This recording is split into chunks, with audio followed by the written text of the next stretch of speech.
Love it. co-host. So we just finished up uh, week one of our True Financial Freedom class that we're doing for Fairhaven Church. Yeah. We're doing Uh, it live for them Doing over it Zoom. live for Fairhaven Church Yep. in just outside of Dayton, Ohio. And it was so fun. We're having a blast. Mm-hmm. And because we don't always get to do this live, and so we really enjoy doing it live. So yeah, if you ever want us to do it live for your church, reach out. Just go over to Yeah. seedtime.com/churches, and we'd love to chat, Fun. explore what that might look like. It's But fun when we get to see people's reactions. I don't feel like sometimes we don't always get to see people's reactions. So yeah, because a that lot of makes it a little people, bit fun. well, yeah, and a lot of people just go watch the on-demand course on the site, and that's Right. fine too. But That's great. No, but it's nice when we can be there Yeah. in flesh, in human form, in over Zoom. computer I guess form, not over. Yeah. Anyway, you get the hologram point. form. Over Zoom form, but anyway. Yes. Yeah. So today we're talking about, this is just going to be a little bit of a short devotional, but I read out of honestly, my favorite devotional, Streams in the Desert. I've been reading this devotional for years and really, really Aw. like it. He's got a little picture. And I got a little bookmark Dear from my, Dad, thank you for I don't know. I don't know what that is either. Love Val. I got Love Val. She was not putting spaces in when she made that bookmark. And she So spells thank you CHAC. That's thank. anyway, so it's a bookmark, but there is a devotion in this devotional that I just loved, and I thought just really stirred my faith a lot. And so I want to share it with you. I'm going to read it with you. It's not that long, but it's just a really powerful story. So you ready? I'm ready. Okay. I want to hear it. Okay, so it says a number of years ago, I went to America with a steamship captain who was a very devoted Christian. And he said, the last time I sailed here, which was 5 weeks ago, something happened that revolutionized my entire Christian life. Whoa. It's quite Okay. a statement. This is a big statement. He said, I had been on the bridge for 24 straight hours. So the bridge, is my understanding, is that's like the control room of a ship. And so Mm. he's the captain, and he'd been on his feet, Wow. captaining this ship for 24 hours straight. Okay. And so he's been doing this for 24 hours straight when George Muller of Bristol, England, who was a passenger on board, came to me and said, Captain, I need to tell you that I must be in Quebec on Saturday afternoon. That's impossible, I replied. Very well, Muller responded. If your ship cannot take me, God will find some other way, for I have never missed an engagement in 57 years. Let's go down to the chart room to pray. I looked at this man of God and thought to myself, what lunatic asylum did he escape from? I had never encountered someone like this. Mr. Mueller, I said, do you realize how dense the fog is? No, he replied. My eye is not on the dense fog, but on the living God who controls every circumstance of my life. That's really powerful. He then knelt down and prayed one of the most simple prayers I've ever heard. When he had finished, I started to pray, but he put his hand on my shoulder and told me not to pray. He said, first, you do not believe that God will answer. And second, I believe that he has. Consequently, there's no need whatsoever for you to pray about it. As I looked at him, he said, Captain, I have known my Lord for 57 years, and there has never been even a single day that I have failed to get an audience with the king. Get up, Captain, open the door, and you will see that the fog is gone. Whoa. I got up, and indeed the fog was gone. And on Saturday afternoon, George Muller was in Quebec for his meeting. Wow. And George Muller. We just read a story of him to our kids. And Bob, started to break down and cry in the middle of it because this guy had faith that God would actually do the things that he asked him to do. And it really is pretty inspiring. yeah, he's a really interesting guy. But yeah, I just get challenged because,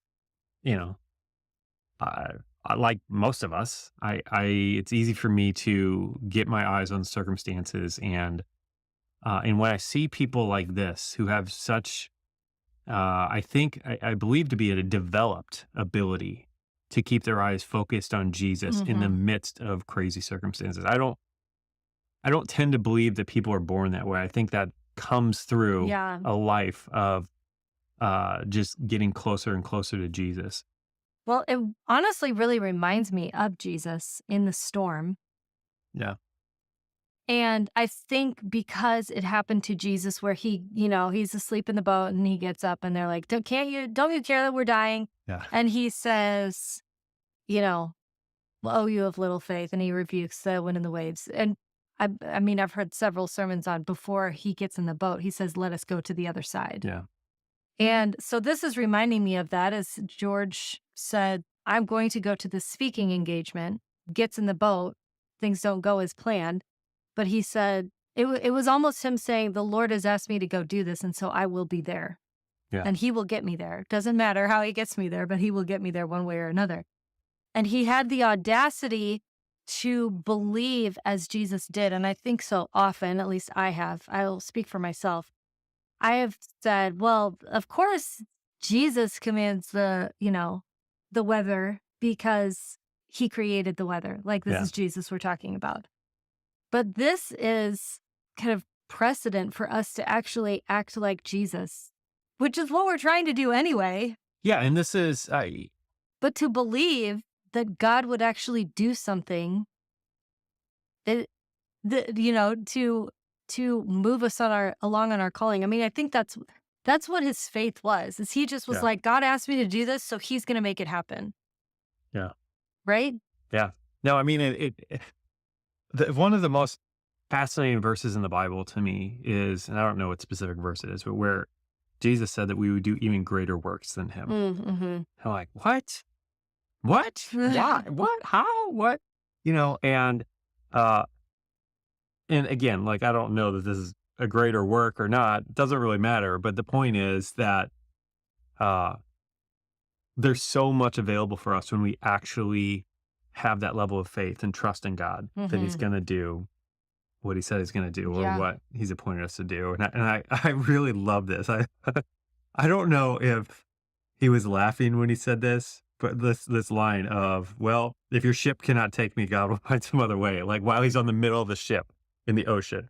Right. Like, You know, where else are you going to and go? this is what, I don't know, 100 years ago or something. Like, and that guy's like, Is he thinking a helicopter's going to come and well, yeah, I'm land sure on the we're ship right. and He's take like, him, what lunatic asylum did he escape from? And that's the thing. It's like, it's hilarious faith. It's so absurd that because you can't help but laugh. it's not based on the world's way of doing things, though. Yeah.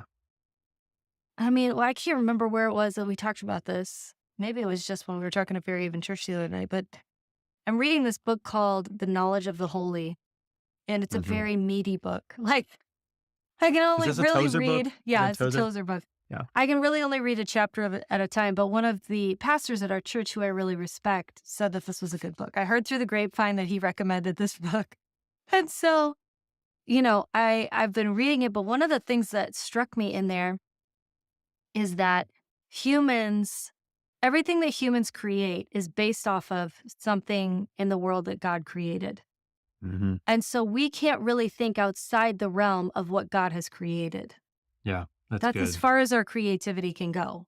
But his creativity is not limited by that. Like, it goes so far beyond it. Yeah. That we don't even have comprehension for what else is outside of the world that we know. And that reality, it's swirling in my spirit, just building my faith of what if the things that I could think of, the ideas that I could think of, are just never going to be good enough compared to what God can think of and how he can solve the problem and, Yeah. how he can get us out of this situation and how he can make the connections that need to be made. And, every single situation. And that's why prayer is so important because by default, every single day, we all have hundreds of problems that we're solving. Mm-hmm. And 99.9% of them, I think most of us are just defaulting to our brains and our ability to solve those problems. Yeah. And even if we do get a solution, it very well might not be nearly as good as what God could do if we would just ask. Right. So, anyway. All right. Yes, because it is very often that I will have a problem in front of me and think it's either A or B. Like, these are my only two options. This is the only way to solve this problem. Yeah. And you've very gently been like, there's so many more options, Linda. You just don't know what they are yet.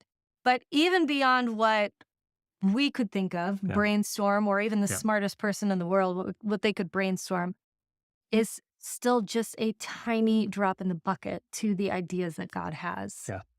Mhm. And I just find that like really comforting to just, Yeah. can we just let go enough to let him solve these problems for us? Yeah. Can we let go enough to trust that he is better than we are? Yeah. And I hate to admit it, but so often the answer to that for me is no. I can't let go enough. But I'm learning Yeah. to. I really am learning We're and on our way. trying to. We're on our Yes. journey. So anyway, that's your encouragement for the day. Yeah. A little stirring of your faith, stirring the pot, and give you that example that has, again, like I just loved it. And so again, this is out of Streams in the Desert devotional. This is August 18th or something. I think the Mm. day was on it, Yeah. 17th. If you want to read that, but lots of other great stuff in here. I definitely recommend this devotional. It's really old. I think it's been out a long time, but anyway, hopefully that stirs your faith like it did ours. And Mhm. yeah, God is able. And so next time you are facing that giant, um, yeah, tell the giant how big your God is Yeah. instead of continually telling God how big your giant is, you know? So we'll Yep. leave you with that thought, and we'll see you.